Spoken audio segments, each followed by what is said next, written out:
Elle est organisée par notre cercle Entreprise et Santé, dont l'un des leitmotivs est l'innovation. L'innovation, ici, pour nous, au service de la santé. Et je passe immédiatement la parole à Anne-Marie Devève qui a organisé et qui va conduire notre débat. Merci.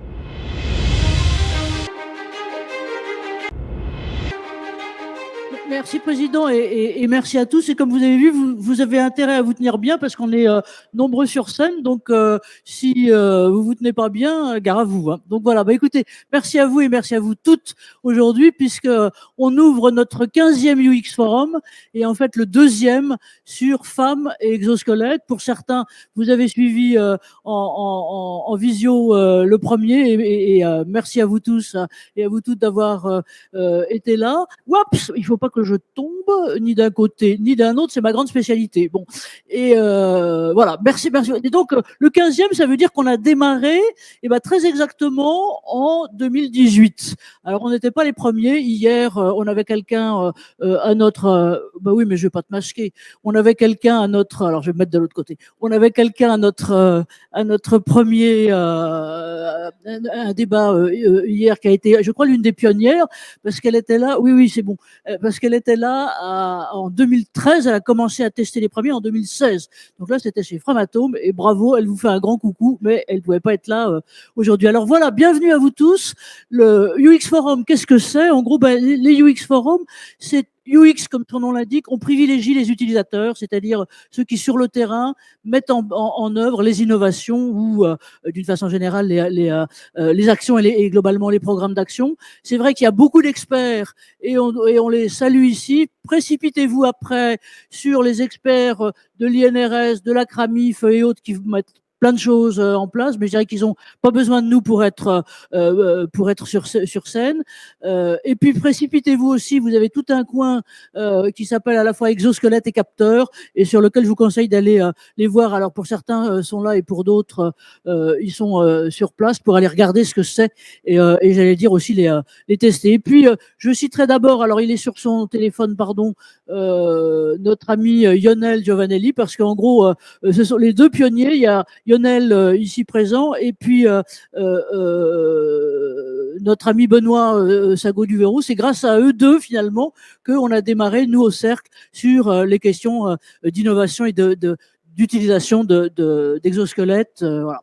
Alors pourquoi femmes exosquelettes? Là aussi j'ai une pionnière. Alors on se dit qu'on est un peu de temps en temps les deux pétroleuses des femmes sur les questions exosquelettes. C'est Anaïs. Donc Anaïs que vous voyez en premier. En gros là vous avez je vais vous présenter nos intervenants. Vous les avez en gros à peu près sur l'ordre des chaises et surtout sur l'ordre de présentation et d'intervention tout à l'heure. Anaïs, elle sera aussi une grande divinité un peu muette, mais c'est grâce à elle. Et donc en fait cette idée est née il y a presque 2 ans globalement là maintenant, où on s'est dit c'est vachement bien de faire des trucs sur les exosquelettes et leur développement, mais finalement il y a peut-être des enjeux, et elle qui était dedans jusqu'au cou, si je peux me permettre, des questions et d'adaptation technique, mais pas que, bien spécifiques à l'utilisation par des femmes. Et ça c'est pour marquer, pour que je tombe pas. Merci. Et donc voilà. Merci Anaïs d'être là. C'est notre pionnière. Alors donc voilà, Anaïs Chorel, donc qui est, alors je sais pas comment dire, hein, mais elle est responsable de plein de choses et particulièrement de développement.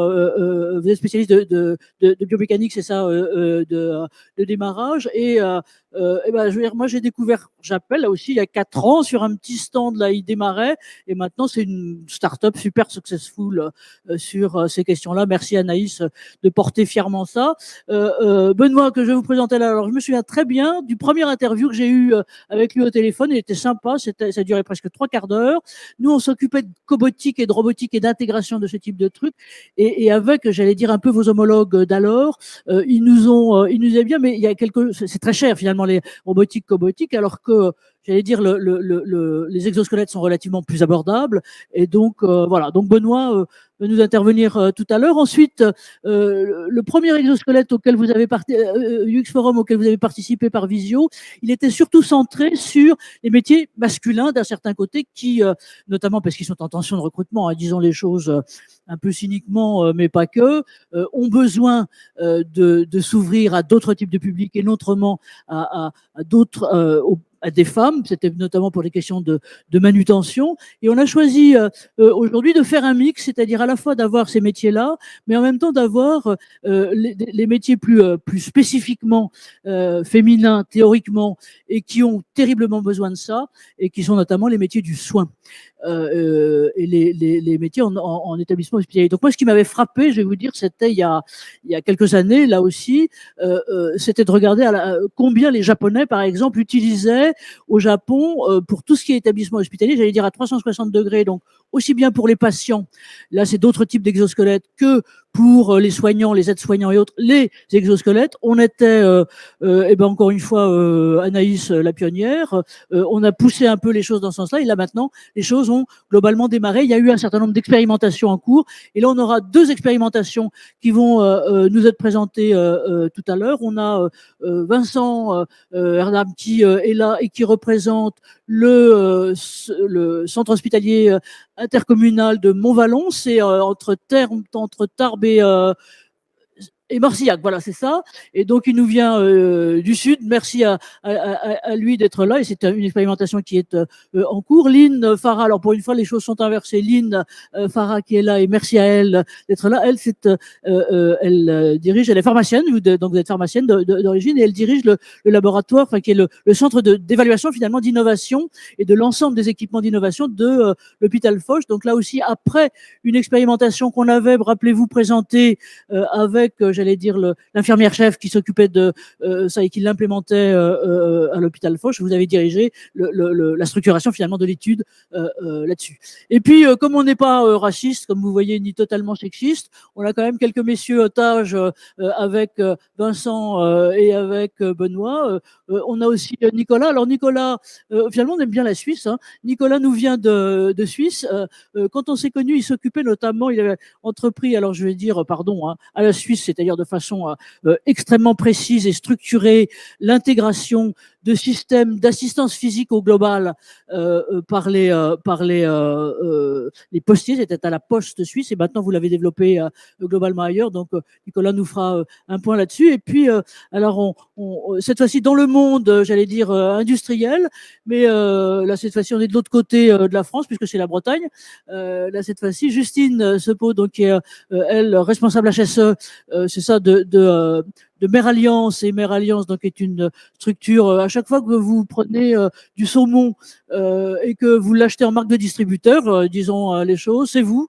Donc en gros, c'est vous qui globalement êtes d'ailleurs je fais la pub. Hein. Et donc Mère Alliance a été est intégrée au groupe international qui s'appelle Thai Union sur ces questions-là. Et donc là aussi, expérimentation. Alors c'est un autre milieu, j'allais dire complexe. Le milieu de soins est un milieu particulièrement complexe. Celui-là, il est aussi parce qu'en plus, il est dans le traitement de poissons, c'est dans le froid. Et donc, on a d'autres types de contraintes sur ces questions-là. Et puis alors, nos deux, j'allais dire, grands yeux qui sont pas seulement sur l'épicycle de mercure, mais beaucoup plus pratiquement aussi à la fois sur les études et en même temps sur la question des femmes. Et alors, j'ai l'honneur, Eric, si j'ai le droit, de dire que parmi les prochains thèmes forts de Préventica en septembre à Toulouse, ça sera Femmes en santé en univers professionnel. Eh bien, Juliette m'a poussé là-dessus. Elle était présente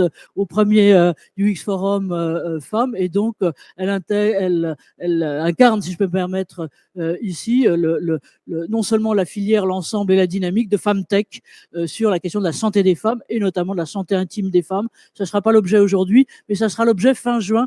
On vous en dira. Et puis Christine Geoffrion, professeure Christine Geoffrion, que nous saluons. Christine, et donc, nous, on la connaît depuis Nantes. Hein, vous étiez, je sais que dans d'autres, on a primé vos étudiantes sur un certain nombre de développements en matière de santé-travail, sur des professeurs de psychologie du travail, sur toutes les questions justement de santé. Il n'y en a pas tant que ça. Donc, merci à vous, merci à toi, Christine, d'être là aujourd'hui. Voilà. Et donc, les deux mots sur nous, voilà, les UX Forum, je vous l'ai dit, c'est soit en distanciel, et donc on alterne, je veux dire, entre des visios et des présentiels comme ici. Mais merci encore une fois à Préventica et Eric de nous accueillir de ce côté-là sur la question des pratiques innovantes et de l'intégration des innovations. Donc, si vous êtes là, c'est que vous êtes intéressés par ces questions-là, et merci d'être aussi faire partie des préfigurants, et ils sont tous de ce côté-là. Donc, je vous rappelle, le premier épisode, c'était en mars, et donc le replay est toujours accessible, hein, donc on vous l'enverra aussi de cette là. C'était en première approche, et on s'était centré donc sur les métiers dits masculins, plutôt en tension, et donc en tension parce que besoin de recrutement, en tension parce que besoin d'attractivité, en tension, et c'est merci encore une fois à tous les deux d'avoir amorcé les choses, en tension parce que besoin de connaissances, et de connaissances spécifiques sur la dimension femme, qui est pas des masses. Alors, juste fais une parenthèse, je citerai pas lesquelles, parce que ça serait pas charitable, comme dirait l'autre, mais quand on avait lancé déjà, moi j'avais voulu lancer, avant Anaïs d'ailleurs, les trucs sur ces questions-là, et avec un grand syndicat, plusieurs de salariés, je parle pas des patronaux, là c'est encore autre chose, mais de salariés là-dessus, et qui m'avaient dit, ah, vous pensez, c'est peut-être une question intéressante. Ça, c'était il y a 5-6 ans, ça a changé quand même globalement depuis. Et puis ce deuxième épisode, donc métier de soins, et puis métier plus largement en tension, parce que finalement, je veux dire, encore une fois, on segmente, mais les approches ont besoin d'être des approches pareilles. Alors, comment est-ce qu'on va fonctionner? Je dirais que là, on passera la parole, si vous voulez bien, à notre duo de choc. Oui, je vais essayer de pas tomber. À notre duo de choc, Anaïs et puis Benoît Sago-Duvorou, sur des premières perspectives sur cette question de femmes et exosquelettes. Quels sont les premiers enseignements que vous avez pu tirer là-dessus? On verra des exemples qui est à la fois du vécu, des retours d'expérience et des analyses sur les métiers de santé. Ça sera Vincent et Lynn, si je peux me permettre. Et puis, plus largement, d'autres types de métiers. Hein. Donc, notre duo, alors, un tout petit peu la parole, hein, pardon, je suis très chiante comme d'hab, pour Nicolas, et un peu plus pour l'exemple que donnera Justine. Et puis, cette approche femme, et aussi de psychologie du travail ensuite, et débat avec vous qu'on poursuivra sur d'autres points. Donc, les premières approches, premiers enseignements, aussi les visuels que vous voyez là, c'est par exemple, c'était ceux des exemples de la dernière fois, hein, c'est-à-dire en fait des métiers durs, des métiers de manutention développés dits durs, dits à risque physique important, et donc on avait un qui était en maintenance, par exemple, d'équipements de transport, et donc vous voyez la fille que vous voyez là, elle a des trucs lourds à porter, une autre qui était cette fois-ci en manutention de produits agricoles, et donc pareil, là c'était une jeune femme qui avait une envie folle, je dois dire, qui avait fait tout fait, était passée par caissière de supermarché, rentrée dans un EHPAD, et il n'y avait pas ça, donc elle n'avait pas apprécié, donc elle voulait absolument, c'était d'un milieu agricole, travailler là-dedans. Bon, voilà, donc ça c'était ça, et puis voilà, Anaïs, à vous, quelques mots là-dessus, et je prends l'escalier, ça c'est bien. Alors, qu'est-ce que les exosquelettes commencent à évoluer? Effectivement, on a vu il y a 5 ans les exosquelettes arriver dans la santé au travail, essentiellement dans les milieux industriels ou logistiques, donc des milieux dits masculins. Sauf que quand on regarde un peu les statistiques, la première cause d'inaptitude et d'arrêt de travail dans le personnel soignant sont liées à des TMS. Et si on regarde un peu plus précisément, 94% des maladies professionnelles dans les EHPAD sont liées aux troubles musculo-squelettiques. Et ces métiers sont des métiers essentiellement féminins, puisqu'on a quasiment 90% des aides-soignants et des infirmiers qui sont des femmes dans ces secteurs de soins à la personne. Comment est-ce qu'on prend soin des soignants et donc des soignantes majoritairement? L'exosquelette peut être une solution, si tant est que dès la conception de ces solutions, on intègre des femmes pour pouvoir concevoir des exosquelettes qui soient adaptés aux morphologies féminines, et si tant est qu'on les accompagne et qu'on accompagne cette population féminine dans l'intégration de ces nouvelles solutions d'assistance physique, à la fois dans leur quotidien, en prenant en compte l'acceptabilité de l'utilisateur, donc du soignant, mais aussi du patient et de l'entourage du patient, collègues et famille. Donc les retours d'expérience vont être beaucoup plus concrets, puisqu'on va avoir effectivement aujourd'hui des exemples d'intégration sur quelles ont été voilà, les difficultés qui ont pu être rencontrées, comment est-ce qu'on peut accompagner ces soignants afin de leur proposer des solutions qui soient adaptées à leurs problématiques et afin de réduire voilà, l'apparition des troubles musculo-squelettiques dans ces secteurs féminins. Merci Anaïs. Et oui, ce qu'Anaïs souligne, et elle a complètement raison, c'est que bien sûr il y a une question de, j'allais dire, de mesure, des perceptions, de ce que sont les besoins et autres, mais c'est tout à fait important aussi. Et alors effectivement, je crois que votre structure à vous est à 60% ou plus constituée de femmes. C'est aussi d'avoir, je veux dire, non seulement le regard, mais aussi d'un certain côté le comportement et la sensibilité féminine pour développer ça. Alors, Benoît, on n'est pas raciste, mais ni sexiste, mais aussi toi avec l'expérience en Vaucluse, oui, parce que nous on se connaît depuis 2018, mais ça faisait un bout de temps que tu étais déjà sur ces questions-là. Voilà. Comment tu vois tout ça? Oui, tout à fait. Moi, je vais essayer de planter aussi un petit peu le décor du côté de l'intégrateur d'exosquelettes et donc du suivi et puis de l'historique. Effectivement, comme dit Anne-Marie, moi, c'est depuis 2014 que je baigne dans le domaine des exosquelettes. Juste pour planter quelques éléments, 85% des emplois ne sont pas mixtes. D'accord? C'est-à-dire que dans 85% des emplois, il y a moins de 40% d'un des deux sexes, d'hommes ou de femmes. Bon, donc déjà, la majorité des emplois sont plutôt non mixtes. D'un autre côté, la grande majorité des emplois précaires ou des emplois à temps imposé ou à temps partiel, je dirais, sont des emplois féminins. Donc cet enjeu entre les emplois sexués et la difficulté de ces emplois, genrés, d'accord, genrés, est très important.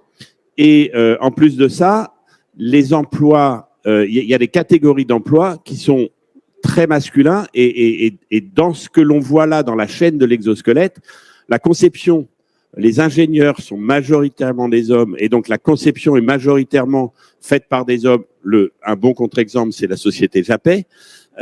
Derrière ça, on voit que dans le monde des ergonomes, des accompagnateurs, prévention, etc., on est beaucoup plus mixte, voire plus féminin. Et puis dans le monde du travail, on est les deux, quoi.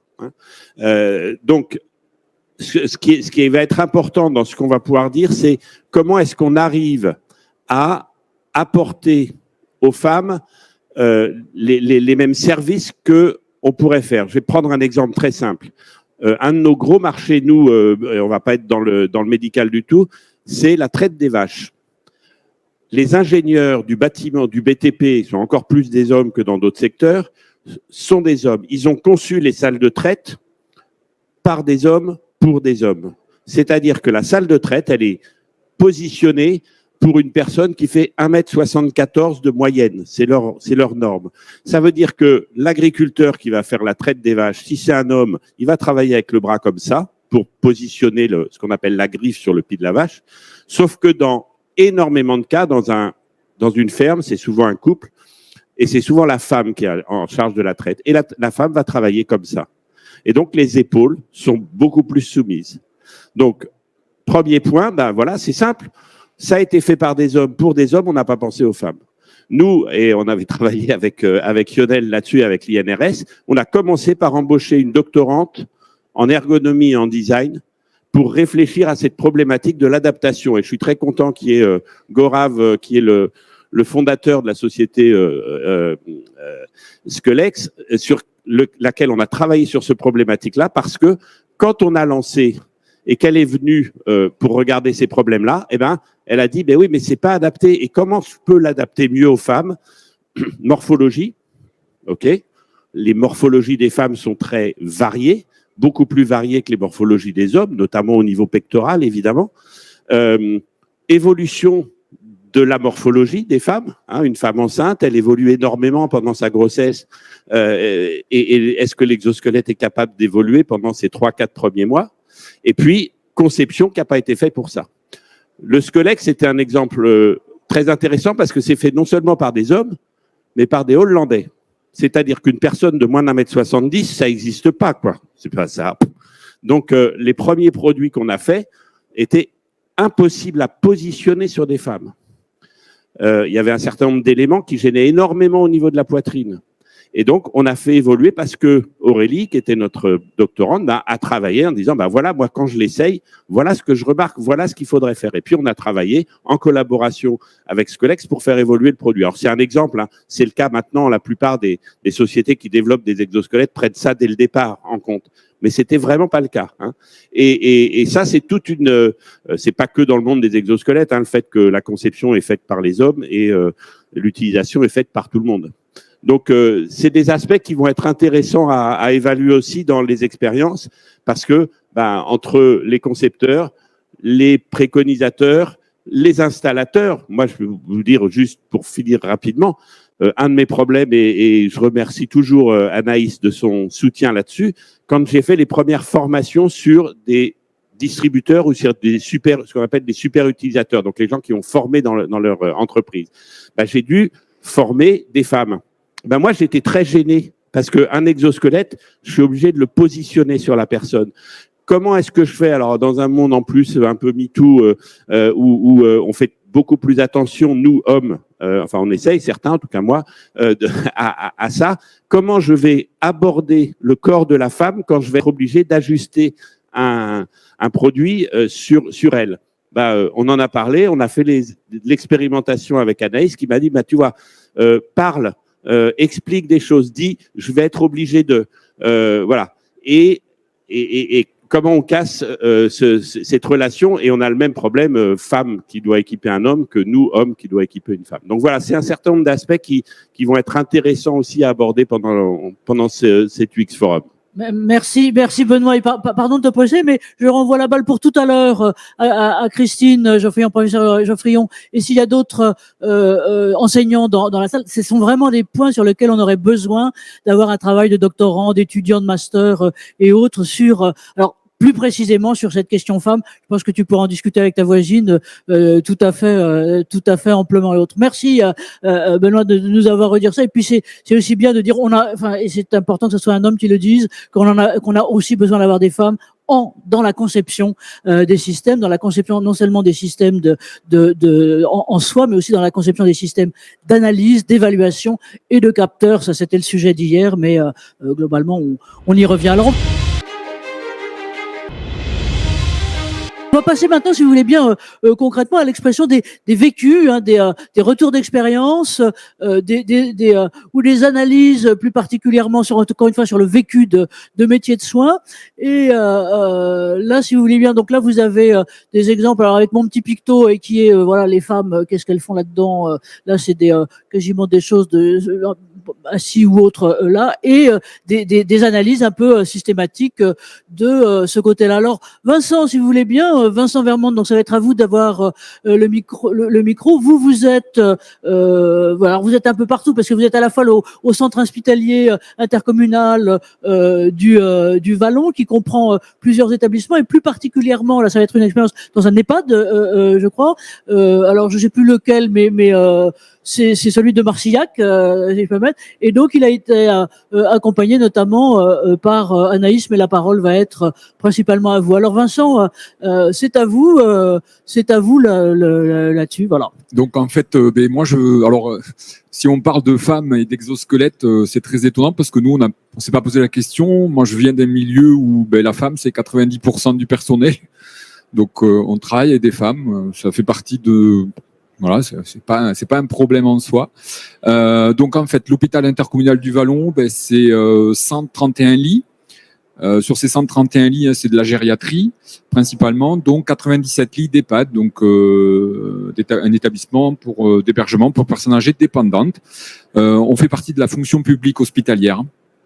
Voilà. Alors comment est arrivé le... Alors si je peux me permettre, conseil technique, il vaut mieux que vous positionniez sur le bas du menton parce qu'en plus ça sera mieux pour la photo, pardon. Sur on entendra mieux et pour moi ça sera mieux pour la photo et pour la vidéo. Ouais, j'ai pas trop l'habitude de parler avec les micros.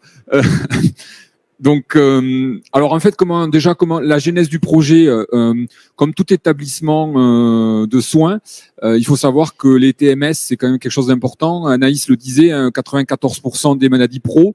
Moi, j'aurais tendance à dire, je rajouterais 20% des maladies professionnelles sont liées à un mal de dos. Ça représente 160 millions d'euros par an. C'est des chiffres de 2017. 10 000 équivalents temps plein. Voilà. Quand vous savez qu'aujourd'hui, il nous manque à peu près 10 000 équivalents temps plein pour travailler, on a vite fait le lien, on se dit, ben, si on résoudra pas ça. Mais si on arrive déjà à travailler là-dessus, on aura moins de gens à recruter derrière. Donc voilà comment est né le projet au niveau de l'hôpital du Vallon. Il est né aussi parce que j'ai eu la chance de repartir faire des études. Donc je suis redevenu étudiant, comme vous l'entendez, toulousain. Lors de mon master, on m'a demandé d'avoir un projet innovant. Et quand vous êtes cadre supérieur d'un service hospitalier et qu'on vous demande d'avoir un projet innovant, vous grattez la tête. Et on s'est dit, on pourrait travailler sur ces TMS et qu'est-ce qu'on pourrait faire ?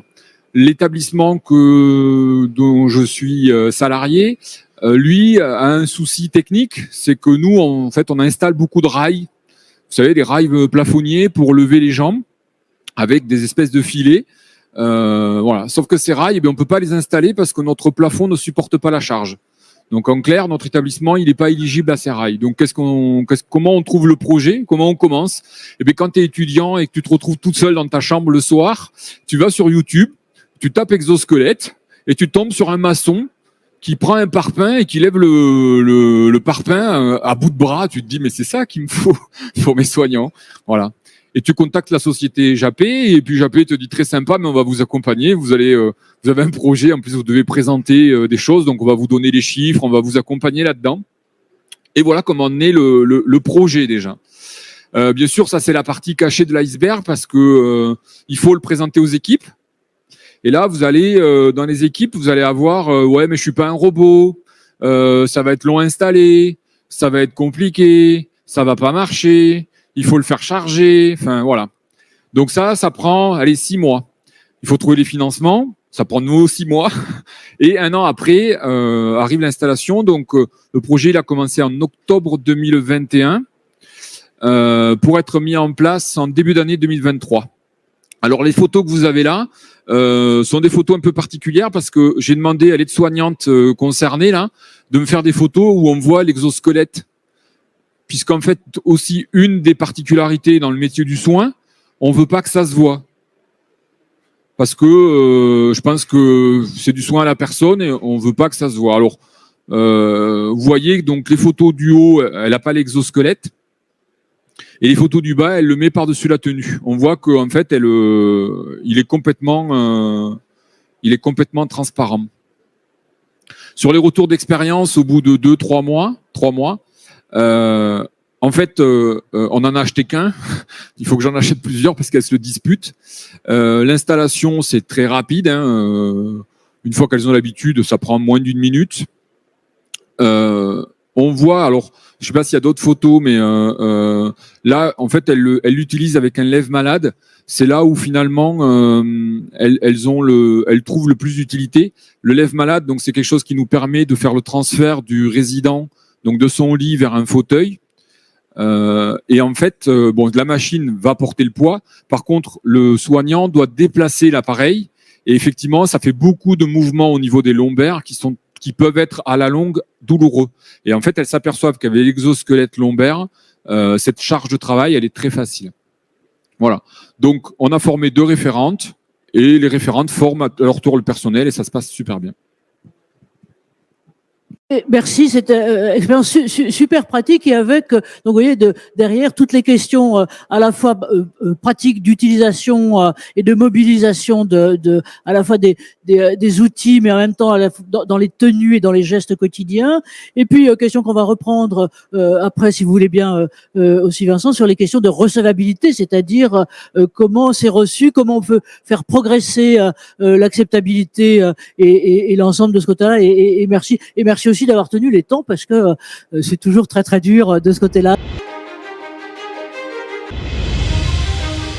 Alors, on va passer à Lynn maintenant. On est toujours dans l'univers de soins, donc on remonte en France et on arrive ici à côté de Paris à l'hôpital Foch. L'hôpital Foch que vous connaissez, c'est un hôpital donc qui est je crois d'après 46, c'est ça, et qui 36. Voilà, et qui en plus a été reformulé, si on peut dire, selon un peu les normes qu'étaient les normes américaines globalement d'après-guerre. Est-ce que m'expliquer votre tandem de direction là-dessus, c'est que on avait, enfin c'est aussi à dire, c'est intéressant, on avait après-guerre, la guerre de 45, deux types d'hôpitaux. Donc à la fois il y avait, j'allais dire, les hôpitaux de luxe pour les plus riches qui allaient là, et puis sinon les hôpitaux, j'allais dire courants un peu pour tout le monde, mais finalement les classes moyennes de l'époque étaient un peu exclues de tout ça, et la vocation de l'hôpital Foch, ça a été ça. Alors voilà, juste Lynn, et merci à vous d'être là. Vous êtes pharmacienne, donc vous coordonnez le centre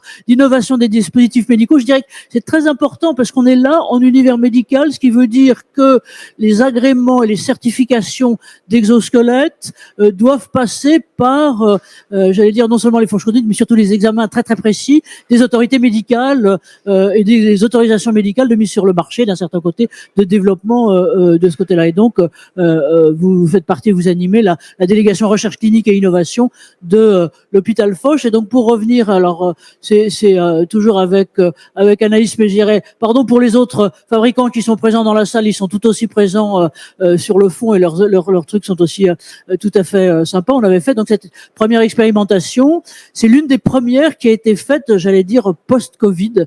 On avait eu un mal fou quand on avait organisé un truc comme ça il y a globalement au début, et je dois dire, alors pardon, c'était encore une fois en Suisse qu'on avait été trouver des exemples, parce que il n'y avait pas encore d'exemples en France. On avait eu un qui avait été mené avec l'INRIA à Metz, donc et encore une fois par des questions personnelles, c'est encore une fois, c'était la fille qui dirigeait la réanimation du CHU de Metz, cherchait absolument une solution et avait essayé donc avec une de ses copines là aussi robotique et autres, mais l'une des premières de façon structurée, ça a été Foch. Donc à vous et Lynn, alors pour ceux qui le souhaitent ou un peu plus, vient de publier donc justement un article là-dessus sur l'utilisation par les infirmières et l'impact donc que ça peut avoir sur la vie et la qualité de vie des infirmières. Voilà. À vous le micro.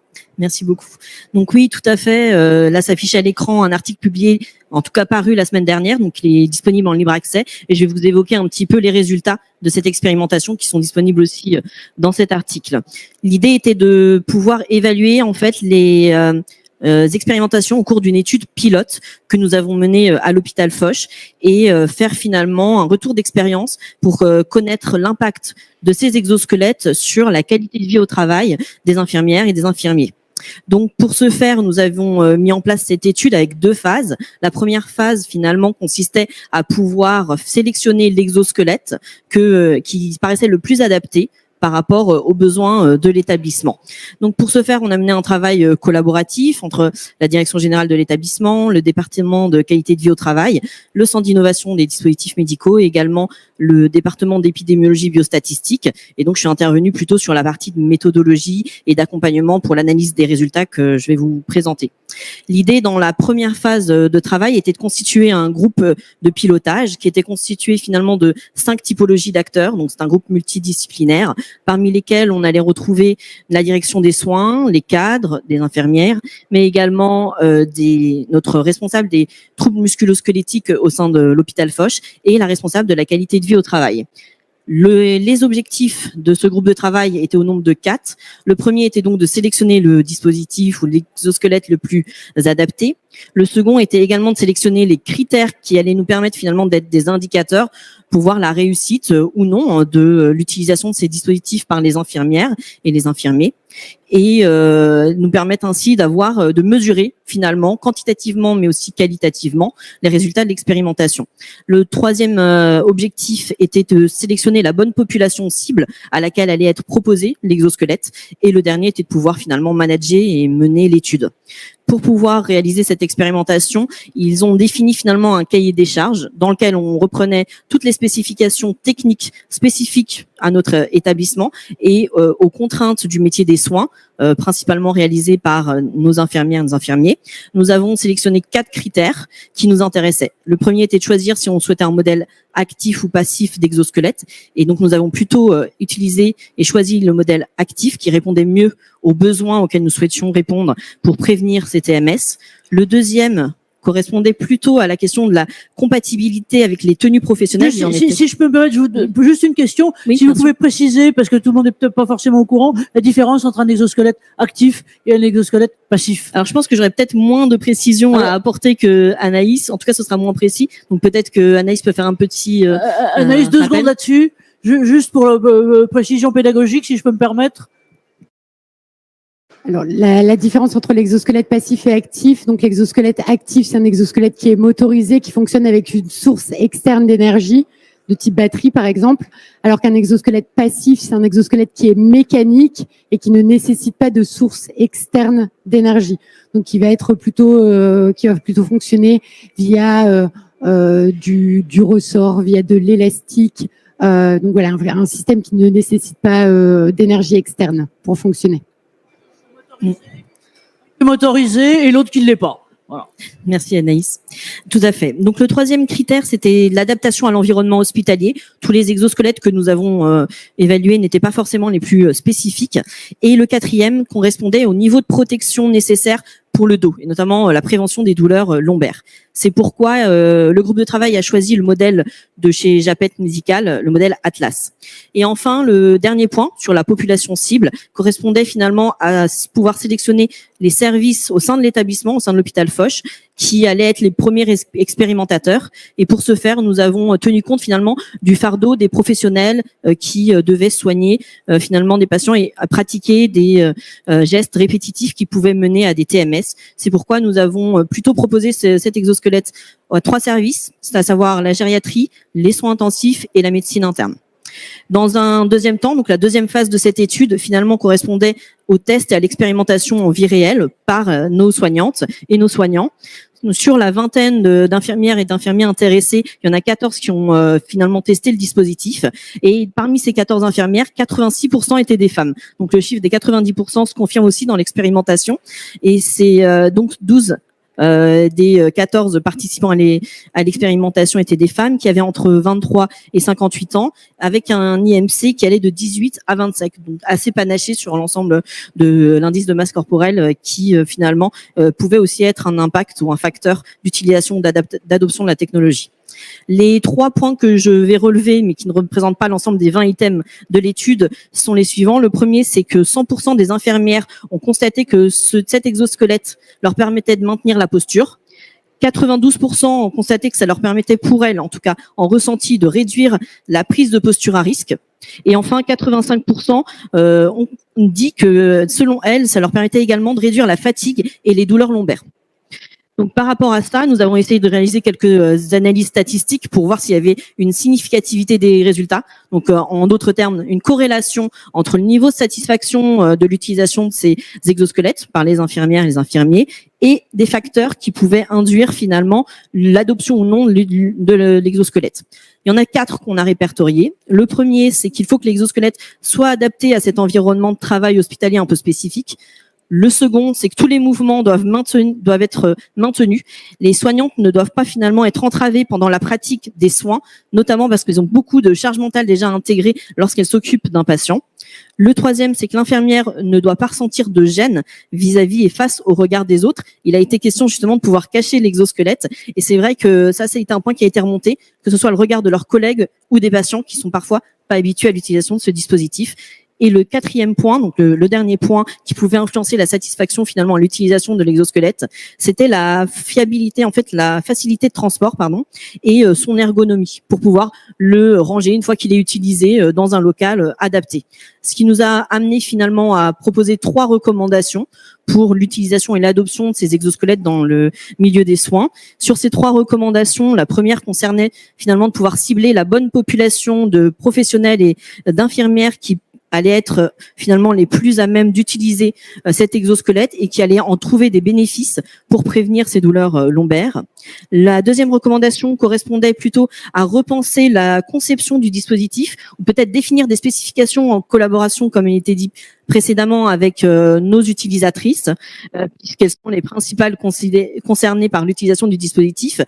Et la question notamment d'utiliser d'un matériau qui est en capacité de permettre finalement une diminution de la chaleur, notamment parce qu'on a utilisé le dispositif pendant des périodes de forte chaleur que nous avons eues. Et donc ça aussi, c'était un point qui a été remonté. Et le troisième point, la troisième recommandation, et je terminerai avec celle-ci, c'est pour aussi prévenir le développement d'autres problèmes, en tout cas sur la localisation d'autres problèmes sur les membres inférieurs, tels que l'arthrodèse de la cheville ou les problèmes de genoux. Donc c'est un point aussi à prendre en compte pour ne pas déplacer un problème qui était celui du bas du dos vers un autre point. Donc en conclusion, finalement, en ce qui concerne la stratégie de prévention des troubles musculo-squelettiques au sein de l'hôpital Foch, l'exosquelette est maintenant considéré comme un outil supplémentaire. Il ne remplace pas, il apporte une addition pour compléter ce qu'on fait déjà, par exemple, avec la formation en interne institutionnelle sur la prévention des risques liés à la manutention manuelle de nos soignantes.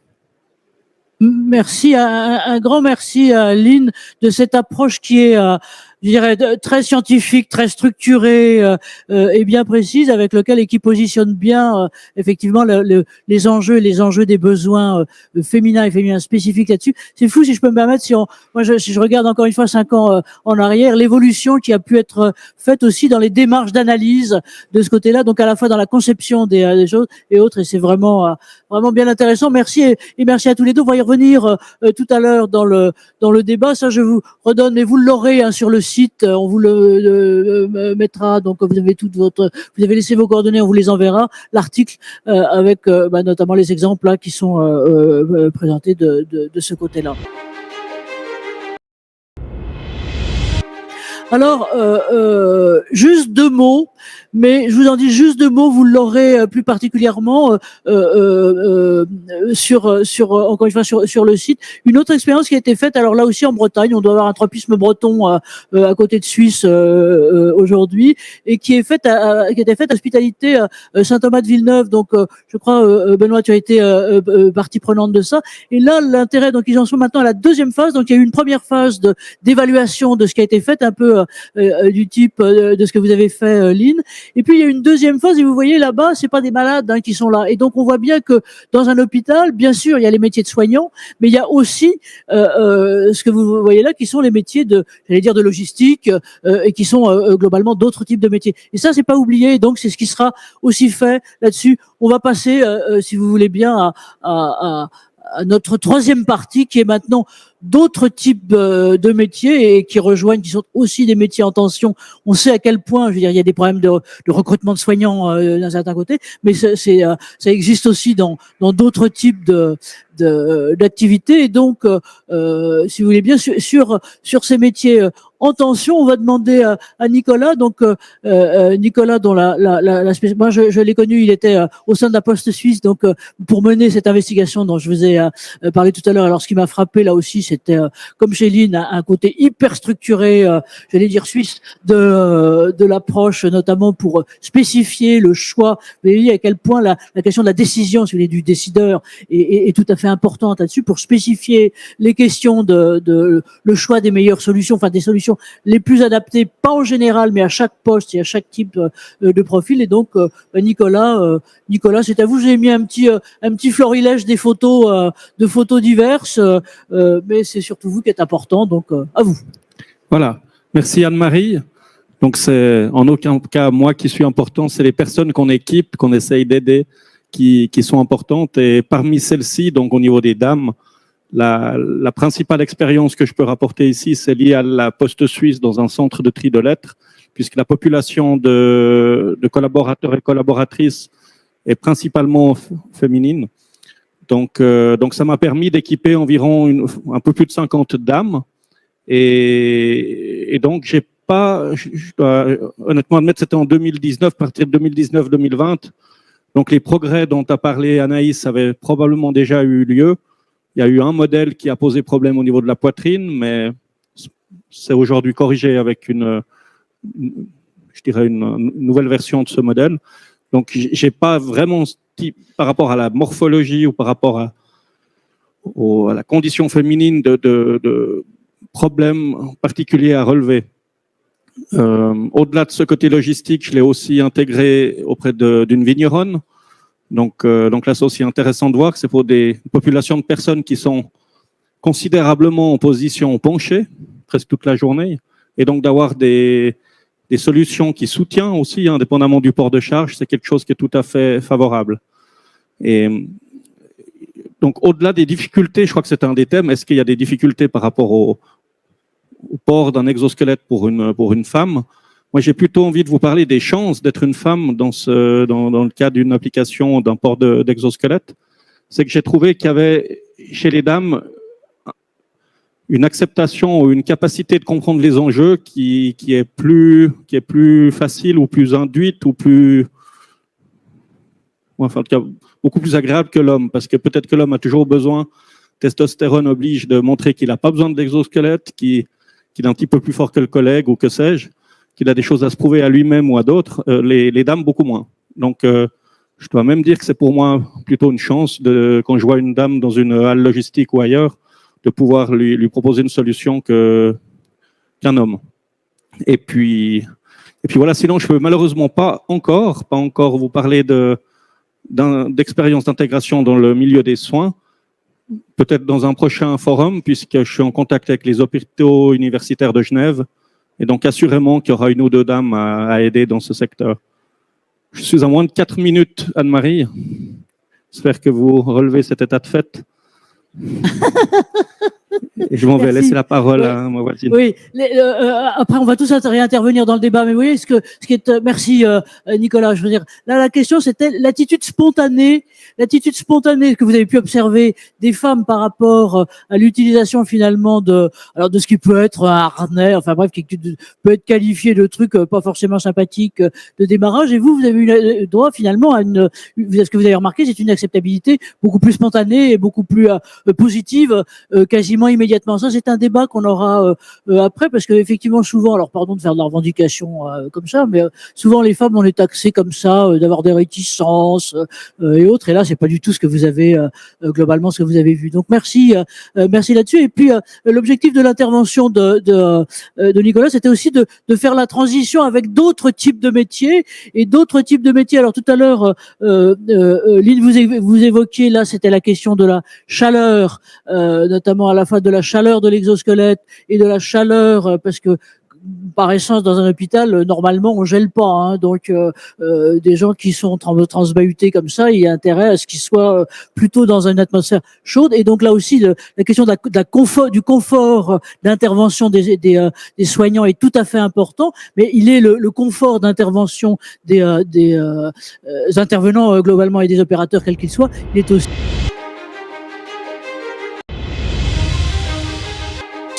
important. Alors on va prendre un autre cas donc avec Justine Sepeau, donc elle est responsable sécurité France, donc de ce qui est je dirais maintenant un énorme conglomérat qui est Thai Union Group, et donc Mère Alliance, et donc l'établissement en question il est situé à Quimper. Alors pareil, je dirais un peu deux questions pour vous Justine, à la fois comment Mère Alliance est arrivée dans la potion exosquelette, si on peut dire, et vous plus particulièrement, vous aussi avec l'ensemble finalement des éléments et de la palette d'intervention HSE que vous avez à disposition. On voit bien que les TMS sont là en fond, mais il y a peut-être aussi d'autres choses. Donc à vous Justine, si vous voulez bien. pas de souci. Donc effectivement, donc chez Mère Alliance, on est dans l'agroalimentaire pour vous donner un peu de contexte, avec des tâches qui restent encore pour nombre d'entre elles manuelles et avec un environnement de travail dans le froid, l'humidité et le bruit qui nous inflige en fait d'être avec des tenues particulières, donc la blouse, la cagoule, la charlotte. Le casque, etc. Donc, on a déjà des opérateurs qui travaillent avec une tenue particulière, parfois avec des manutentions de charges lourdes ou légères mais répétées, et donc des risques de TMS qui sont fortement prononcés pour l'ensemble de nos populations. Ça fait depuis 2014 que l'entreprise est engagée dans une démarche en prévention des TMS sur de l'ergonomie. C'est pas nouveau chez nous. Et en 2017, quand j'ai rejoint l'entreprise, on a renforcé cet engagement-là par une démarche, un dispositif PRAP et de nombreuses formations qu'on a pu développer. Grâce à cela, nos opérateurs et nos managers de production ont pu être sensibilisés encore plus sur la thématique. Et puis, le manager de l'atelier des encours dont je vais vous parler m'a sollicité depuis 2019-2020 sur Justine, je veux un exosquelette dans mon atelier pour aider les gars à manipuler les chariots et à faire l'étape de cassage. Ok. Pas beaucoup de retours d'expérience à ce moment-là, peu de connaissances de mon côté. J'étais assez réticente à lancer ce projet-là. Et puis fin 2021, j'assiste à une conférence où on parlait de démarche d'intégration exosquelette qui me permet de lever un peu mes freins et je reviens de cette conférence en lui disant écoute, on va lancer quelque chose, mais on va prendre le temps, on va se faire accompagner, on va faire les choses correctement. Donc déjà, j'avais pas le frein de faire accepter le projet à l'équipe en question, puisque c'était eux les moteurs dans ce projet-là, et ça a été en fait la clé pour une intégration positive derrière. Comment est-ce qu'on a procédé? Donc, à savoir que leur tâche, c'est de dépoter des grilles de poissons pour les ranger dans des contenants métalliques. Donc avec les différents niveaux du chariot, bien évidemment, on doit remplir nos chariots au maximum pour des questions de gestion de la place. On est obligé de les dépoter aussi pour gérer la place et pour pouvoir mettre à disposition le poisson sur les lignes. Étude ergonomique du poste en interne, on avait à peu près tout fait. On peut faire de la mise à hauteur par une grille qui vient en niveau intermédiaire dans le contenant métallique, mais pas beaucoup d'autres solutions. Donc, on fait confirmer ce diagnostic et tous les diagnostics ergonomiques par un cabinet spécialisé qui nous a aussi aidé à rédiger les cahiers des charges pour les exosquelettes, puisqu'il s'agissait aussi de faire en sorte qu'ils soient compatibles avec nos conditions de travail et les normes qualité qui s'appliquent chez nous. La nettoyabilité, le risque de corps étranger qu'il fallait gérer. Qu'on retrouve pas un morceau d'exosquelette dans une plaque de saumon, ça serait embêtant. Donc on a fait ça, on a testé 2 modèles sur des périodes de 2 à 3 semaines avec des questionnaires de retour, etc., des opérateurs concernés. Et ça s'est soldé par l'intégration d'un modèle. Ça a été très bien accepté. Ça a amené de la cohésion encore plus dans l'équipe qui était déjà soudée, parce que s'entraider pour régler l'exosquelette pour le collègue, ça permet ça aussi. J'ai oublié ce que je voulais dire ensuite. C'est pas grave. Donc ça a été positif. Et puis ça nous permet en fait de voir plus loin. C'est comment est-ce que ce poste qui est masculin, pas par définition, mais juste par la nature de la tâche qui est opérée, pourrait être féminisé dans le futur, notamment par notre saisonnalité. C'était aussi la question, c'est que là, si je peux me permettre, vous avez testé et la demande était une demande de vos opérateurs ou chefs opérateurs, si on peut dire, masculins, voilà, ou les femmes là-dedans. C'est ça. Donc les femmes là-dedans, donc c'est comment est-ce que, comme on est très saisonnier, on pourrait ouvrir ce poste-là à des femmes.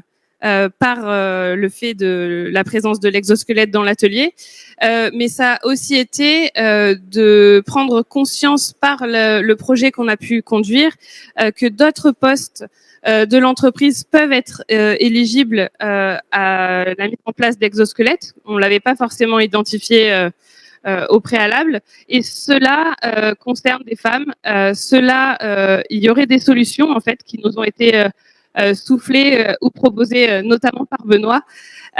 Et puis on a d'autres postes qui sont ciblés, qui sont aussi masculins à la base, mais du coup l'exosquelette pourrait être une solution aussi pour nous aider à les féminiser. Donc de jolies perspectives en fait grâce à ce projet qui était un projet uniquement de prévention TMS et d'innovation à l'origine. Merci à tous et merci à vous. Peut-être quelques mots, Benoît, pour compléter de ta part. Oui, je crois que ce qui est intéressant de ce côté-là, alors attends, voilà. Ce qui est intéressant là, c'est que effectivement, ce que vous disiez, c'est que vous n'avez pas eu le frein de quelque chose qui était imposé. C'est-à-dire qu'en fait, la demande est venue d'un souhait finalement, enfin d'un désir de vos équipes, à la fois chefs d'équipe et les équipes eux-mêmes, pour répondre à un type de problématique. Et Exactement. ça, c'est très important. Et donc, ça vous permet après de faire de la pédagogie, j'allais dire, sur tout à fait d'autres entités. Exactement. Alors ça n'a pas été du coup un frein, mais par contre ça a été une contrainte à intégrer pour moi en tant que pilote de projet, parce que justement il fallait freiner tout ce monde-là qui voulait avancer pour avoir l'exosquelette. Donc c'était comment est-ce qu'on gère l'envie d'intégrer rapidement un outil.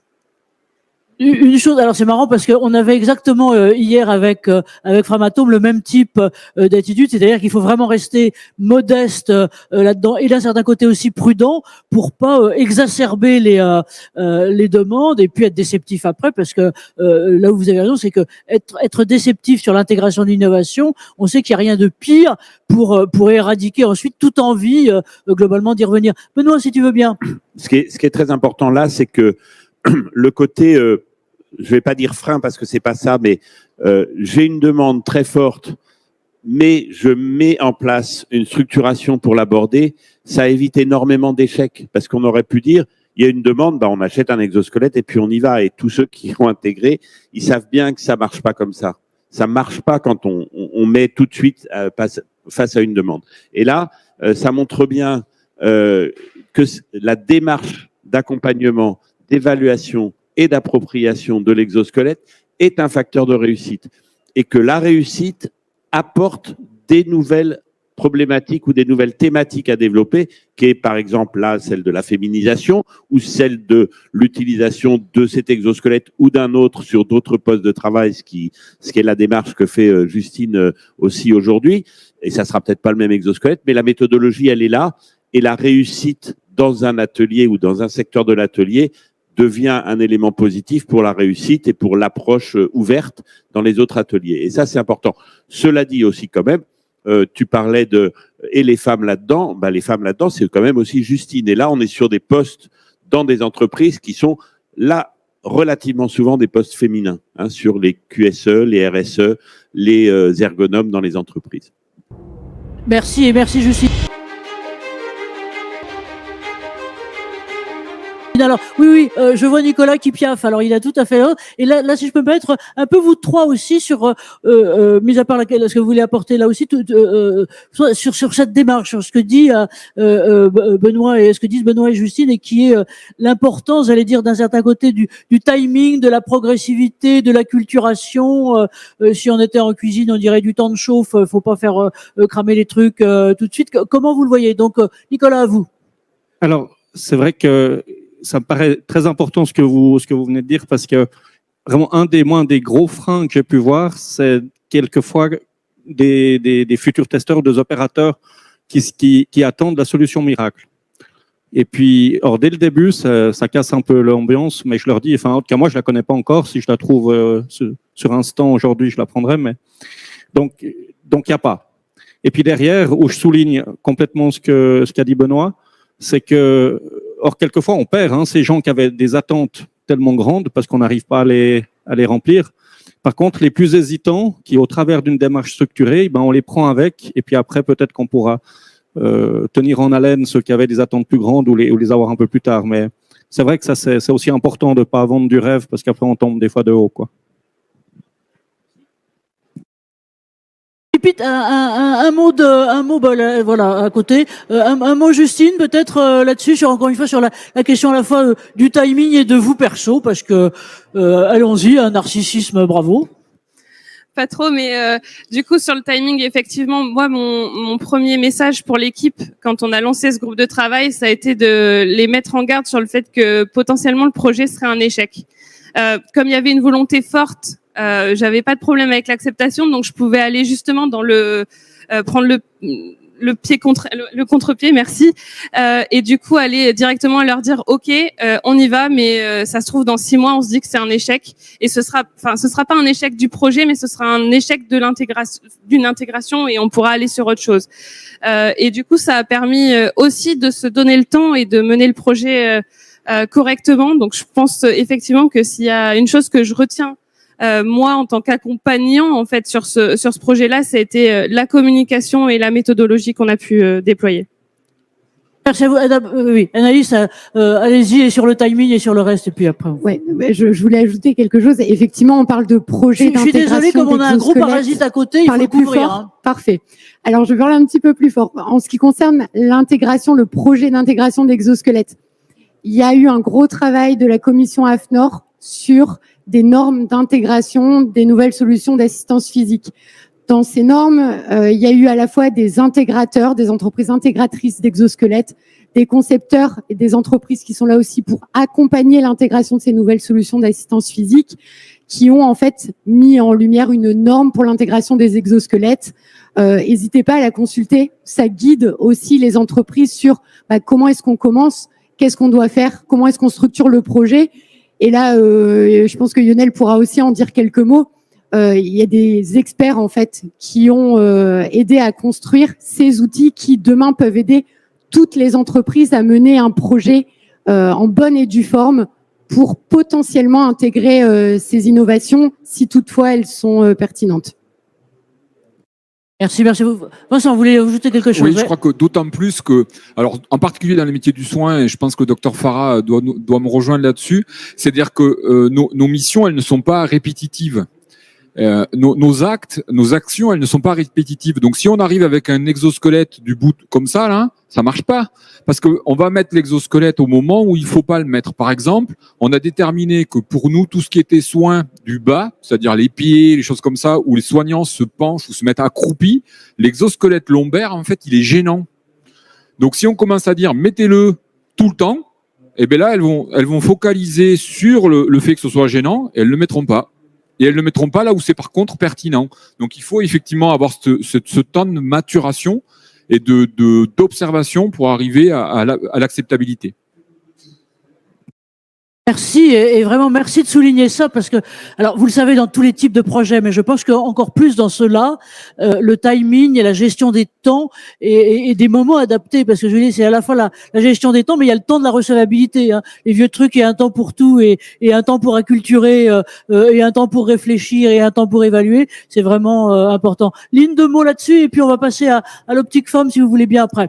Moi, je suis donc totalement alignée avec ce qui vient d'être dit. Et nous, on avait peut-être la problématique aussi inverse, qui était pas content que l'exosquelette était une demande, mais au contraire que parfois il était considéré pour certains actes comme un frein. Donc l'idée de pouvoir l'intégrer progressivement, c'était important. Et l'autre point, c'est que dans l'expérimentation, on est passé aussi par un comité d'éthique qui nous a permis d'obtenir l'autorisation pour réaliser le questionnaire. Donc c'est vrai que ça prend du temps. Et ce temps-là nous a permis de maturer le projet. Donc c'était important d'avoir ce temps de réflexion.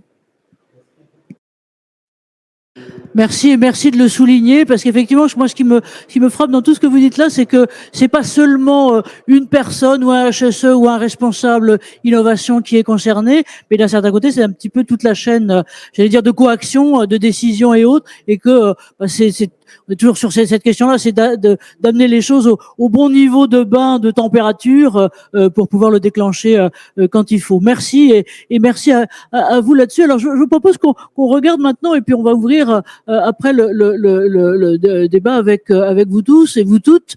C'est d'avoir plus précisément une approche santé, santé des femmes, diversité d'intégration, et puis aussi l'autre optique qui est, l'autre finalité qui est derrière tout ça, et qui est l'égalité. Finalement, vous parliez, ça, l'intervention de Benoît était très très intéressante, le démarrage, pour nous rappeler quelles étaient la réalité finalement de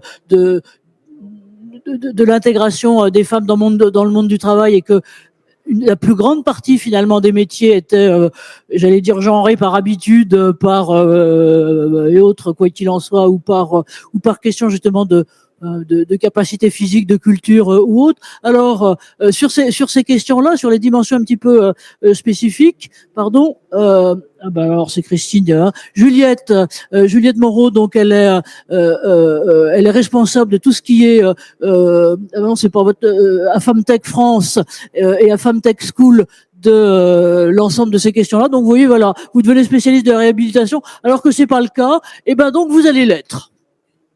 Donc non, je ne suis que donc membre bien près sur le menton. Donc elle est voilà. Et je suis que membre fondatrice et présidente de Femtech France, qui est un collectif qui regroupe l'ensemble des entreprises qui travaillent en innovation en santé des femmes. Et je suis également moi-même fondatrice d'une entreprise en innovation en santé des femmes. Alors, en santé des femmes, on regarde à la fois ce qui est spécifique à la femme, donc tout ce qui correspond à des problématiques de santé biologique propre au genre féminin, et dans ce cadre-là, on va regarder aussi tous les moments de vie. Donc, vous l'avez cité tout à l'heure, la maternité, ça peut en faire partie, mais on peut regarder aussi la ménopause, et ça, je voulais y revenir brièvement. Et puis aussi tout ce qui est pathologie spécifiquement féminine. Vous entendez beaucoup parler en ce moment de l'endométriose. Il y en a d'autres qui peuvent être très impactantes en milieu professionnel. Je pense en particulier aux fibromes utérins. Et c'est vrai que dans le cadre de cet échange, depuis tout à l'heure, on en avait déjà parlé lors du premier UX Forum, mais je réalise à quel point c'est une formidable opportunité. Alors, de le regarder par rapport aux troubles musculo-squelettiques, c'est évident, mais aussi peut-être de le regarder par rapport aux spécificités de la santé des femmes. Si on pense à la ménopause en particulier, on sait que les femmes ménopausées, pour 40 à 50% d'entre elles, vont avoir des douleurs articulaires qui peuvent ou pas rester en fonction du temps, et qui clairement pourraient être totalement reliées à certaines difficultés dans la réalisation de certaines tâches, voire de troubles musculo-squelettiques. De la même manière, par rapport à ces pathologies typiquement féminines que je vous évoquais tout à l'heure, qu'on peut qualifier, qui pour certaines d'ailleurs donnent droit donnent droit, je sais pas si c'est un droit, mais en tout cas sont qualifiées comme handicapantes et sont des handicaps invisibles. Réfléchir aussi à de quelle manière justement ce type de dispositif, les exosquelettes, pourraient venir compenser, alors par rapport à des moments de crise ou sur le long terme, certaines pathologies. Donc assez intéressant de réfléchir aussi au-delà même de la tâche à comment on vient compenser des moments de vie ou des difficultés de santé spécifiques à la santé des femmes, et augmenter en effet la capacité à rendre le milieu professionnel plus égalitaire en genrant les niveaux d'aide qu'on peut offrir.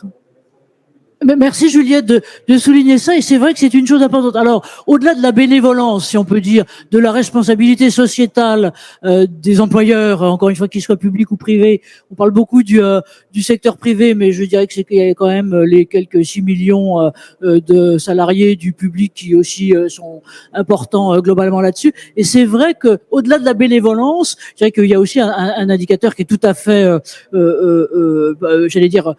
précis et utile, et qui est la difficulté de recrutement. C'est-à-dire que on est tous les pays occidentaux, mais en gros tous les autres, face à des difficultés à la fois de recrutement et de fidélisation d'un certain côté de ce qu'on a encore. Et le fait, pardon de dire les choses trivialement de ce côté-là, mais le fait de s'intéresser plus particulièrement aux femmes, et plus particulièrement aux femmes qui là aussi prennent de l'âge, et de se regarder ce type de truc, c'est aussi un bénéfice, un avantage, je dirais, direct là-dessus. Pardon d'être trivial mais au-delà de la bénévolence. C'est un avantage en termes d'attractivité, c'est un avantage en termes de rétention.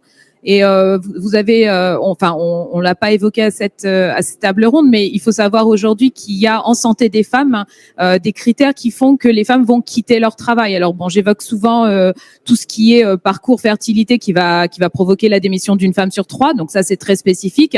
Mais on sait que sur certaines pathologies, que à l'arrivée de la ménopause, les femmes peuvent choisir volontairement ou pas. Alors je sais même pas si c'est volontaire, mais en tout cas en fonction de leurs difficultés physiques, de se mettre à temps partiel, voire de renoncer à un emploi, soit de changer d'emploi. Typiquement, leur proposer des solutions en amont de ces choix-là pour compenser ces difficultés physiques liées à leur pathologie ou à ce moment de vie particulier. Je rassure, il y a autre chose que les exosquelettes pour soigner de la ménopause, mais malgré tout, il y a des choses sur lesquelles on peut aussi intervenir quand justement même les traitements ou les moments de vie sont difficiles à passer. Spécifier ça, et alors je pense à métier, si je peux me permettre, Lynn, ça va être à vous, et puis Vincent aussi, dans vos métiers, vos secteurs qui sont, je dirais en ce moment, hélas aussi dramatiquement un peu sous les feux de la rampe, et puis qui ont des besoins à la fois de fidélisation, de maintien, de considération surtout de vos équipes et de vos équipes féminines. Comment ça fait écho ce que tu es en train de dire, Juliette, chez vous, Lynn? Nous, c'est un réel sujet qui actuellement est abordé pour l'attractivité de nos métiers, puisque c'est vrai que nos métiers étant composés en grande partie par les femmes, prendre en compte leur spécificité a un réel impact aussi pour leur proposer dès les stades très précoces. À l'hôpital Foch, on a une structure d'IFSI qui nous permet aussi de toucher des femmes dès leurs études et de montrer et de travailler en collaboration avec elles pour montrer que sur tous les stades on a cet accompagnement. Et je vais citer peut-être un autre exemple, c'est qu'on a structuré un centre de prévention pour nos personnels soignants qui est au sein de l'Institut Lynn Renault, situé en face de l'établissement, qui permet justement de proposer un accompagnement notamment pour les femmes sur cette question. Et le deuxième exemple que je prendrais, c'est qu'on est en train de structurer aussi un consortium sur les tiers-lieux d'expérimentation en santé numérique, pour lesquels un des pôles d'excellence, on en a 2, et c'est la santé de la femme, et on retrouve toutes ces problématiques, justement, l'endométriose, du parcours de fertilité et de la ménopause, qui sont des réels sujets actuellement pour nous et qu'on porte en fait de nos voeux dans les prochains jours d'ailleurs pour un appel à projet sur le sujet. Merci et merci de vos échos pratiques. Oui, on va Vincent, si vous voulez rajouter quelque chose. Oui, je poursuis là-dessus et merci à Lynn d'avoir finalement annoncé ce que sont nos 2 prochains axes. C'est-à-dire que demain, si vous êtes là en fin de matinée, on regarde ce qui est vraiment tout à fait passionnant, c'est-à-dire l'exemple c'est vraiment un centre de prévention et de santé destiné aux soignants. Donc ça, notre truc, ça s'appelle prendre soin des soignants. C'est d'autant d'actualité. Et ce qui est intéressant, c'est que on le verra demain, c'est que c'est un centre qui n'est pas intégré physiquement, matériellement dans l'hôpital, mais qui est un centre extérieur pour finalement traiter véritablement les soignants et les équipes soignantes comme on traite les patients, avec le même type de soins, une centration sur les difficultés, je veux dire les difficultés physiques, enfin les enjeux physiques qui sont particulièrement liés, notamment ce que vous citiez tout à l'heure sur les pieds, sur les jambes et autres. Vincent, deux mots là-dessus. Je pense qu'effectivement, ce genre de projet, attractivité et fidélité, on est en plein dans le sujet, puisque c'est prendre en considération le salarié et ses attentes. Donc, je pense qu'on répond complètement. Et après, il y a une partie qu'on n'a pas abordée, c'est le maintien à l'emploi et le retour à l'emploi.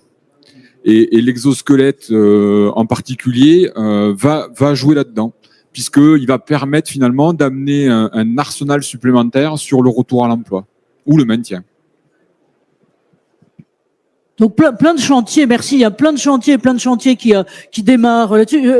Vous cramponnez, vous avez envie de dire quelque chose? Non, je le croyais. Bon, là-dessus, et plein de chantiers d'études. Alors, c'est pour ça qu'avant d'ouvrir le débat, je souhaite passer la parole à Christine Geoffrion. Alors, c'est elle qui dirige cette fameuse chaire de psychologie là-dessus, de psychologie du travail et des organisations à l'université Grenoble-Alpes. Donc, voilà, toi, tu as fait une tangente puisque je t'ai connu à Nantes et là maintenant, c'est Grenoble. Et là-dessus, je dirais, Christine développe aussi des études avec un laboratoire et un laboratoire d'innovation, donc technique, qui est spécialisé en robotique, cobotique et autres. Et voilà, comment toi tu vois tout ça, et puis aussi le regard sur l'axe femme, encore une fois, dont je vous annonce aussi qu'il va être un axe fort pour nous sur la suite de l'année.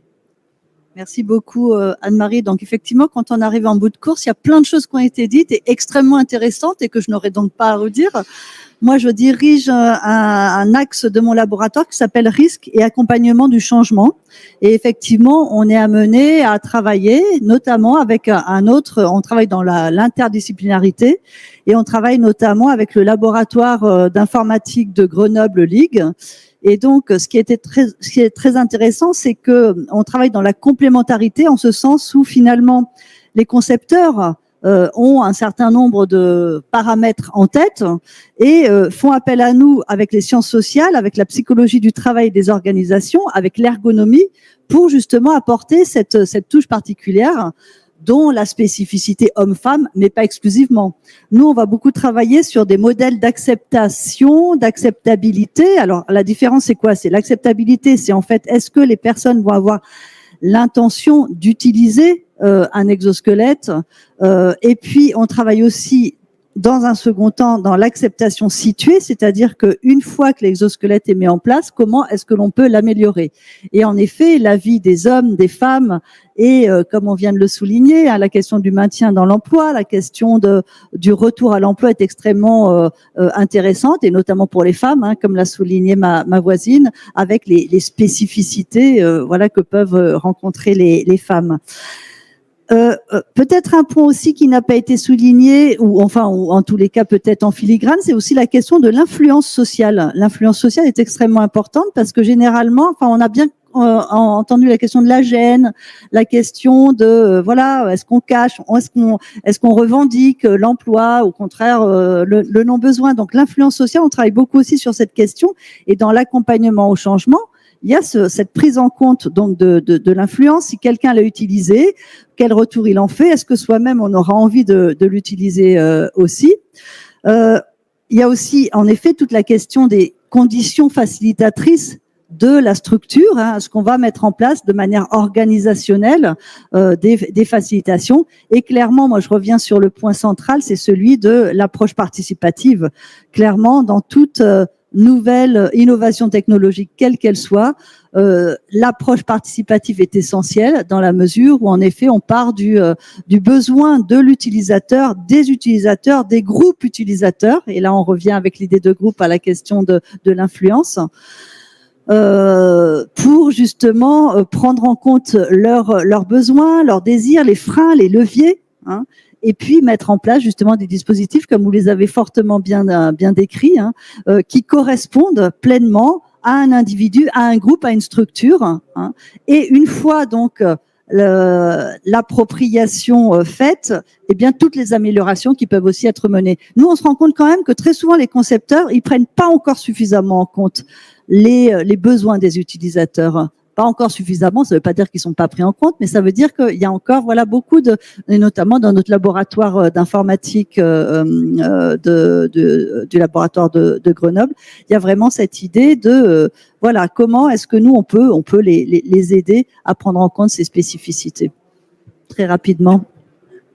Merci Christine, et merci aussi de rappeler, alors c'est l'objectif de nos UX Forum, logique utilisateur, encore une fois, c'est la parole utilisateur, c'est que là en l'occurrence les utilisateurs sont aussi beaucoup des utilisatrices et qu'il y aurait intérêt à les regarder et à les analyser, à les suivre et à avoir des processus d'accompagnement en tant que tel. Alors j'aimerais bien, parce qu'il y a un métier alors qui est pas là mais qui est là et qui est un métier souvent beaucoup féminin. D'ailleurs, au début, on disait des infirmières et pas des infirmiers.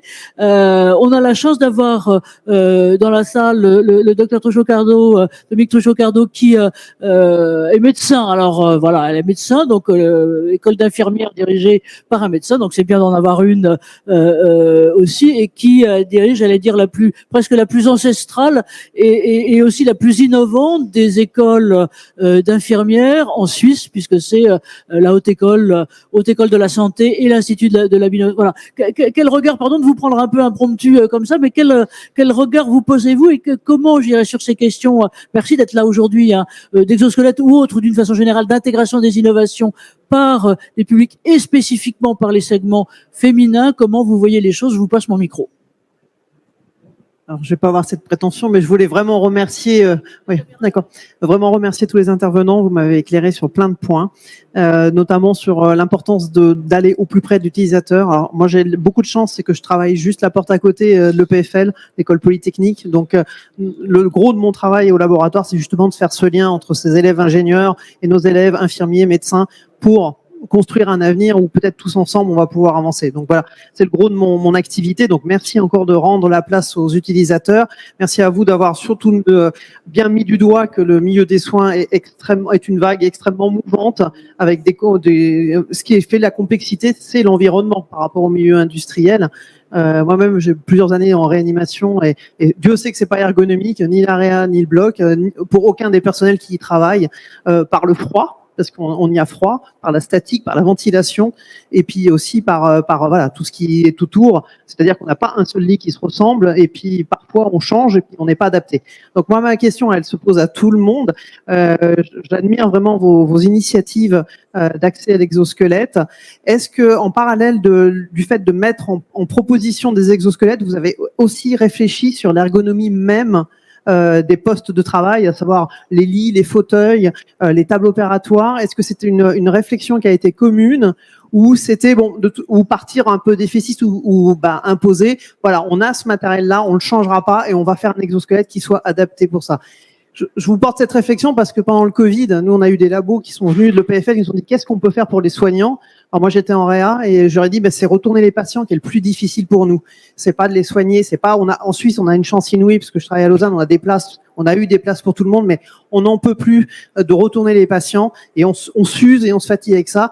Et figurez-vous que c'est un laboratoire de machines agricoles qui est spécialiste du retournement des meules de fromage, qui m'a dit tout simplement, très pragmatiquement, on a le même problème, vous soulevez des choses lourdes et fragiles. Et eux sont venus, on a essayé des exosquelettes, on s'en sortait pas parce qu'entre s'habiller pour le Covid, plus mettre l'exosquelette, plus on s'en sortait pas, on n'y arrivait pas, on était 6 à le faire. Donc on est parti sur toute autre chose et eux ont réfléchi avec un lève-personne, sur un système de poulies, parce qu'ils connaissent parfaitement pour retourner les patients. Donc voilà, ma question est, vous implantez de l'exosquelette, est-ce que vous faites la même démarche, la même réflexion sur l'environnement, comment on peut le changer, quoi? Parce que ce système, il est valable aussi au bloc où on met sur en ventral, enfin on a toujours ce même problème, quoi. Voilà. Merci par avance pour vos réponses. Merci Dominique de la question essentielle. Et alors pour juste donner un éclairage complémentaire à votre demande, je dois dire que l'une des personnes qu'on avait fait intervenir au moment du Covid, justement, c'était ce que je disais, et qui a été malheureusement un échec parce que pour les deux raisons que vous disiez, c'est-à-dire qu'à la fois l'exosquelette n'avait pas été bien choisi, là je vous parle de l'expérience de l'Est, et en même temps n'était pas du tout adapté au type d'activité finalement hospitalière. Ils se sont trouvés finalement face à des questions qui étaient juste terribles. Rappelez-vous, première période de Covid avec des patients, notamment des patients en réa qui étaient obèses, donc des poids retournés pour les gens qui étaient infirmières, aides-soignantes. Alors ils ont tout essayé, y compris de mettre des étudiants là-dessus en disant ils sont plus jeunes, mais donc voilà, ils ont qu'à s'y coltiner, mais finalement et donc d'essayer justement là aussi des solutions d'exosquelettes qui étaient faites pour un milieu industriel pas adapté. Et là, vous posez la question très importante de l'interface, non seulement, j'allais dire femme-machine, en l'occurrence, c'est pas homme-machine, homme-exosquelette, mais c'est interface avec le milieu et avec le métier et les outils du métier. Nicolas, vous voulez dire à vous là-dessus, et puis Christine. Voilà, oui. Alors, moi, dans chaque approche que j'ai avec un client qui, aujourd'hui, parce que l'exosquelette est aussi, il y a ce côté innovant, il y a ce côté, on dira, sexy ou intéressant, Donc, il y a une première approche qui est faite comme ça. Il y a aussi l'exosquelette dans ma philosophie ou dans ma vision, elle intervient à la fin d'un principe que je résume en STOP, que vous connaissez probablement.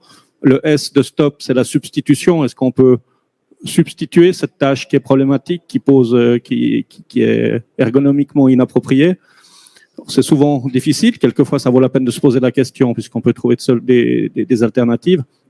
Et ensuite, le T, c'est technique. Donc, à l'heure actuelle, il y a un client qui est intéressé par des exosquelettes et je suis en train de développer une table élévatrice qui leur permet de manipuler leur charge en meilleure situation et qui évite le port d'un exosquelette.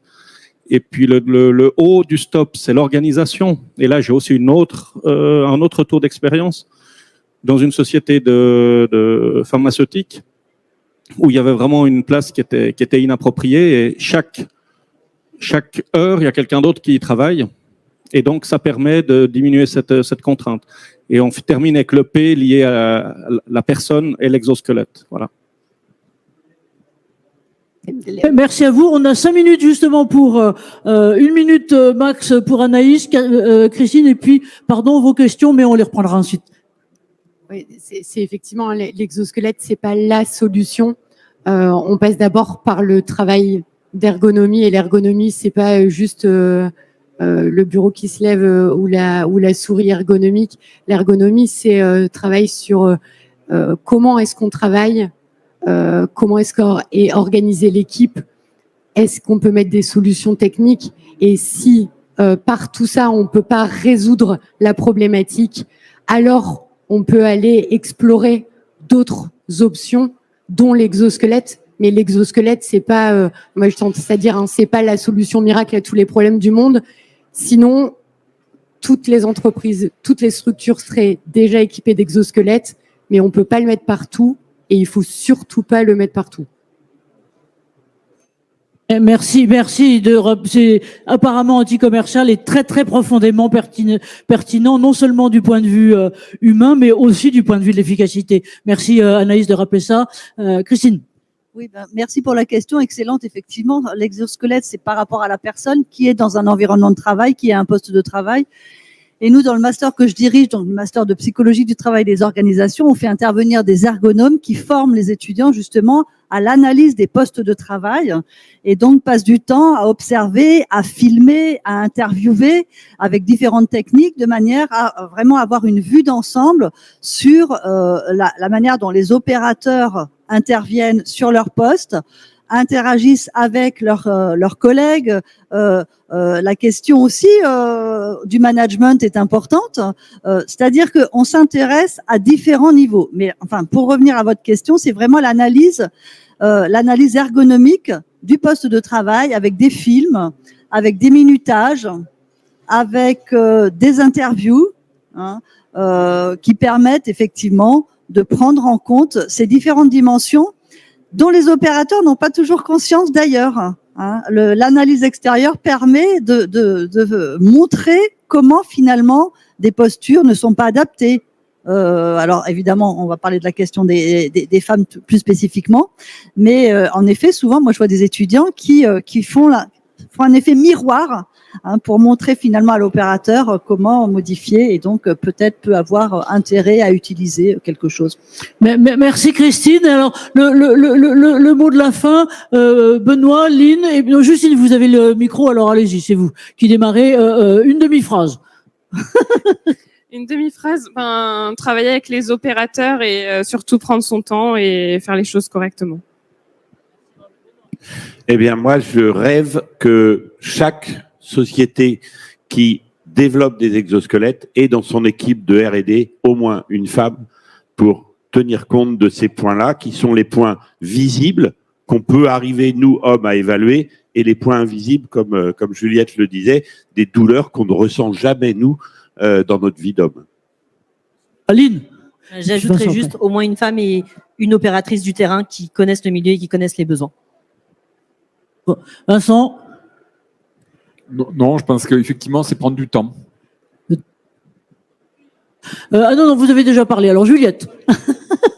Juliette sur l'axe femme, quand même.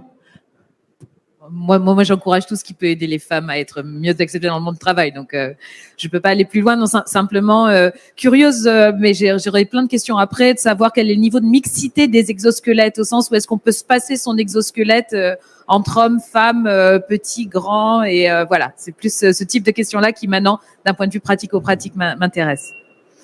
Alors, vous me permettrez, moi, de conclure une demande pour vous et pour vous. C'est la question, alors pardon, c'est la question de cet après-midi, mais c'est la question cruciale des datas. C'est-à-dire que tant qu'on ne sait pas de façon précise et, j'allais dire collective et avec suffisamment d'éléments d'information, ce que sont les choses. Donc, par exemple, Juliette, ce que tu proposes, et tu as complètement raison, qui est de regarder la corrélation entre TMS, âge, type de poste. Pour l'instant, je dirais, on n'a rien là-dessus. Enfin, on n'a pas, on a de façon sporadique un certain nombre de choses. On a des données qui sont des données réelles et intéressantes, mais qui sont des données fragmentées. On aurait vraiment besoin d'avoir des datas. Bah, écoutez, je crois qu'on va vous remercier et surtout nous demander de remercier tous les intervenants. Donc, vous savez que santé des femmes en univers professionnel, ça sera au cœur de nos préoccupations, et donc notamment Préventica avec vous à Toulouse, mais aussi entre nous le 29 juin avec Juliette sur santé des femmes, santé intime des femmes et univers professionnel. Que je vous dise, on va lancer le 20 juin, donc on aura en visio, comme vous en avez eu l'habitude pour le précédent, quelque chose aussi de ce côté-là. Et puis surtout, je vous demande de les applaudir moultement parce que je les ai torturés sur les temps. Et grand merci. Grand merci à vous tous. Et donc, le replay très bientôt. Hein, donc, merci à Jean-Loup parce que le replay à la fois sur le site de Préventica et sur le nôtre, séquencé avec les supports aussi là, mardi prochain. Et puis, pour ceux qui ont envie de continuer, cet après-midi, le choc des datas. On a la chance, pour une fois, d'avoir un député qui s'intéresse aux questions de santé-travail. Alors, je vais vous dire que c'est quand même rare, hein, parce que en règle générale, ils vous plantent tous pareil. Et donc, on est un peu considérés, pardon, mais comme des bouseux. Mais finalement, non, ça marche. Il y en a quand même quelques-uns. Et puis demain, l'exemple de prendre soin des soignants, c'est fin de maths. Merci à vous tous et surtout un grand merci à vous. Bye. Merci.